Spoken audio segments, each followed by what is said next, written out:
یوم قرارداد پاکستان 23 مارچ پاکستان کے سبز پرچم تلے مشترکہ طور پر ملی جذبے سے منائیں گے، کمیونٹی رہنماؤں کا اعلامیہ۔ تفصیلات کے مطابق یوم قرارداد پاکستان 23 مارچ کا پروگرام مشترکہ طور پر منایا جائے گا۔ پروگرام 22 مارچ شام 7:30 بجے ہوگا۔ یوم قرارداد پاکستان کا پروگرام سبز ہلالی پرچم کے سائے تلے ہر مکتبہ فکر کے پاکستانی مشترکہ طور پر منائیں گے۔ ان خیالات کا اظہار گزشتہ شام پاکستانی کمیونٹی فرانس کے رہنماؤں نے ایک اجلاس میں کیا۔ اجلاس میں 23 مارچ کے حوالے سے ہونے والے پروگرام کے لیے تجاویز پیش کی گئیں، جن کی روشنی میں انتظامات کو آخری شکل دی گئی اور اجلاس میں موجودہ کمیونٹی رہنماؤں کو ذمہ داریاں سونپی گئی۔ کمیونٹی رہنماؤں نے اسی تجاویز پر سختی سے عمل کرنے کا اعادہ کیا۔ پروگرام مقررہ وقت پر شروع کر کے ایک اچھی روایت کی بنیاد رکھی جائے گی۔ اجلاس میں حال کے انتظامیہ، آرگنائزر کمیٹی، مستقبلیہ کمیٹی کے حوالے سے دوستوں نے ذمہ داریاں بخوشی قبول کی اور فیصلہ کیا گیا کہ کمیونٹی کی تمام سیاسی، سماجی، مذہبی، کاروباری تنظیمات اور شخصیات کو بھی یوم قرارداد پاکستان کے اس خوبصورت پروگرام کی دعوت دی جائے گی۔ اس اجلاس میں تحریک انصاف فرانس کے سینئر رہنما یاسر قدیر، بانی Pakistan press club France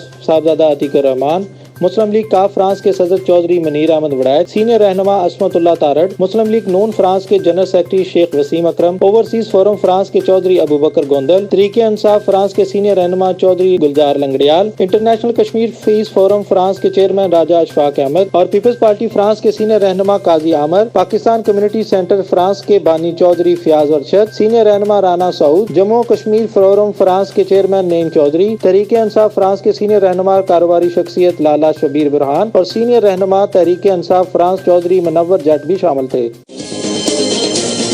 33 news, overseas پاکستانیوں کی آواز۔